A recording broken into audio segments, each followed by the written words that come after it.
नमस्कार दोस्तों। एक बार फिर से आप सभी का स्वागत है। आज की इस वीडियो में हम देखेंगे विज्ञान से संबंधित महत्वपूर्ण 10 प्रश्नों को, जो कि विगत वर्षों में जो प्रश्न पूछे गए हैं उन्हीं प्रश्नों को यहाँ पर संकलित करके आप लोगों के समक्ष रखा जा रहा है, ताकि आने वाली एग्जाम में आप लोगों के लिए संभावनाएं बन सके कि आने वाले जो प्रश्न हैं जो विगत वर्षों में पूछे गए हैं उससे संबंधित स्टैटिक जीके को आप आसानी से हल कर पाए। तो आइए बहुत ज्यादा समय बर्बाद ना करते हुए शुरू करते हैं इन विज्ञान के प्रश्नों को। तो इस ये जो है जिसमें दोस्तों पहला हम प्रश्न देखेंगे। ये पहला प्रश्न है कि क्यूसेक में निम्नलिखित में से किस पदार्थ को मापा जाता है। यानी कि क्यूसेक एक मापन इकाई है, मापने की इकाई है, और इससे पदार्थ का या किस वस्तु का मापन किया जाता है। तो जो इसका सही जवाब है दोस्तों ऑप्शन डी, इसका उत्तर यहाँ लिख दिया गया है। जल के बहाव का जल के बहाव का जो मापन किया जाता है वो क्यूसेक में किया जाता है। क्यूसेक में जल के बहाव का मापन किया जाता है। अगला प्रश्न देखते हैं।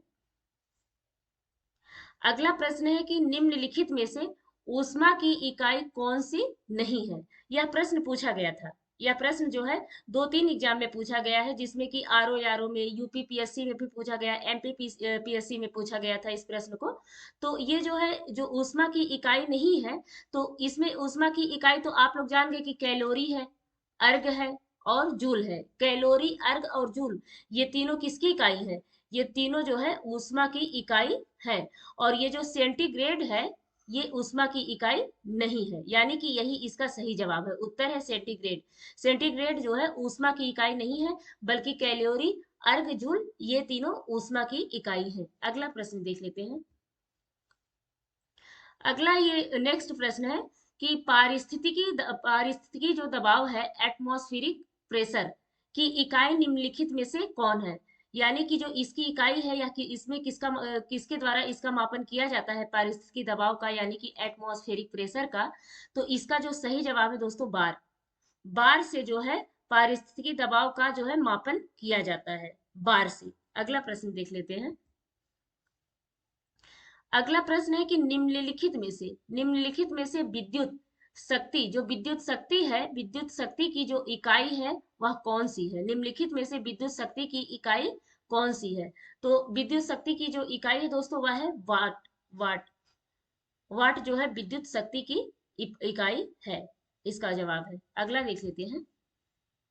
अगला है कि निम्नलिखित में से कौन सी ऊष्मा की इकाई नहीं है। निम्नलिखित में से कौन सी ऊष्मा की इकाई नहीं है? तो यह कैलोरी जो है, किलो कैलोरी या किलो जूल, ये तीनों ही ऊष्मा की इकाई है। ये तीनों क्या है? ऊष्मा की इकाई है। और जो इसमें ऊष्मा की इकाई नहीं है वो है वाट। यानी ये जो वाट है ये जो है ऊष्मा की इकाई नहीं है। वाट ऊष्मा की इकाई नहीं है।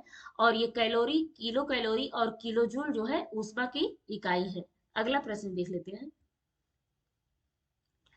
अगला प्रश्न है कि निम्नलिखित में से कौन सी अदिश राशि है। निम्नलिखित में से कौन सी अदिश राशि है? तो जो इसका सही जवाब है, अदिश राशि जो है इसमें वह है दाब। दाब एक अदिश राशि है। दाब क्या है? एक अदिश राशि है। सदिश और अदिश राशियां जो है प्रश्न पत्रों में पूछा जाता है। हर एक एग्जाम में ये क्वेश्चन पूछा जाता है कि कौन सी अदिश राशि है और कौन सी सदिश राशि है। तो दाब जो है, दाब क्या है? दाब एक अदिश राशि है। अगला प्रश्न देखते हैं। अगला प्रश्न है कि तेल का एक बैरल निम्नलिखित में से कितने लीटर का होता है। यानी कि इंडिया में जो लीटर से नापा जाता हो वह तेल का उस बैरल में, एक बैरल में कितना तेल होता है। यानी $1 में जैसे कितने रुपए होते हैं, उसी तरह से एक बैरल में कितना लीटर होता है। तो जो इसका सही जवाब है दोस्तों, इसका सही जवाब है ऑप्शन, इसका उत्तर मैंने नहीं लिखना भूल गई हूँ। तो इसका जो सही जवाब है ऑप्शन सी, अर्थात 159 लीटर का एक का जो है एक बैरल 159 लीटर का होता है। एक बैरल 159 लीटर का होता है। एक बैरल, तो एक बैरल में कितना होता है? 159 लीटर एक बैरल में होता है। अगला प्रश्न देखते हैं।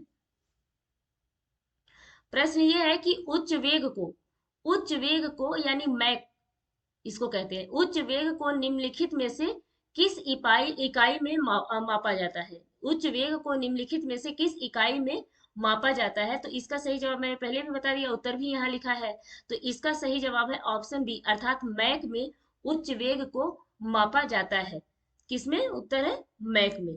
मैक में उच्च वेग को मापा जाता है। जैसे हाइपरसोनिक जो होती है, मैक कितने मैक, ये वाली जो होता है, जो मिसाइल चलती है या फिर जो हवाई जहाज चलते हैं जेट एयरवेज में, तो वो जो है मैक में मापे जाते हैं। तो ये जो है क्या हो गया, उच्च वेग को जो मापा जाता है वह मैक में मापा जाता है। अगला प्रश्न देख लेते हैं। अगला प्रश्न है कि एक हॉर्स पावर में निम्नलिखित में से कितना वाट होता है? एक हॉर्स पावर जो होता है, एक हॉर्स पावर, वो उसमें निम्नलिखित में से कितने वाट का होता है? तो जो इसका सही जवाब है दोस्तों, इसका सही जवाब है ऑप्शन डी, अर्थात 746 वाट का एक हॉर्स पावर होता है। 746 हॉर्स का जो होता है एक हॉर्स पावर होता है। 700, ये पेपर में शायद टेट में ये क्वेश्चन पूछा गया था और पीसीएस में भी यह क्वेश्चन पूछा गया था। एक हॉर्स पावर का एक वाट 746 वाट होता है, एक हॉर्स पावर।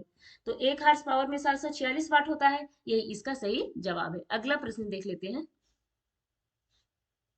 अगला प्रश्न है कि नॉटिकल मील निम्नलिखित में से किसके मापन में उपयोग किया जाता है? यानी कि किसके मापन की इकाई यह नॉटिकल मील है? तो जो इसका सही जवाब है दोस्तों, तो इसका सही जवाब ऑप्शन डी, अर्थात नौ संचालन में प्रयुक्त दूरी की इकाई नॉटिकल मील है। यानी कि नॉटिकल मील जो है इसी की मापन करती है। किसका? नौ संचालन में प्रयुक्त दूरी की इकाई नॉटिकल मील है।